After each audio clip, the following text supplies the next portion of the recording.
Everyone and welcome.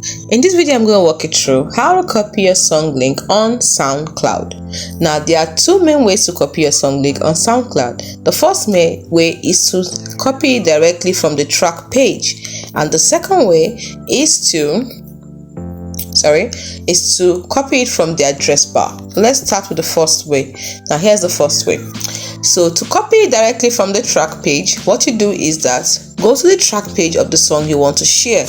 Click the share button below the waveform and then click copy link in the menu that appears. It's as simple as that. In 3 simple steps, you're done with that.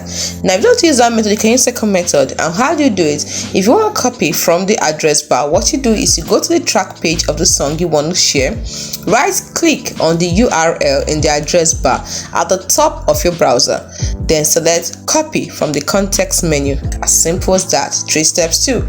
So these are the two methods you can use to copy your song link on Soundtrack. It's as simple as that. Now you can also share your SoundCloud tracks directly to social media platforms like Facebook, Twitter, and Instagram from the share menu. So what you do is that to find your SoundCloud tracks, go to your profile page and click on the tracks tab. You can also use the SoundCloud mobile app to copy track links. I hope this helps. Hope you found this video helpful. Do not forget to like and subscribe.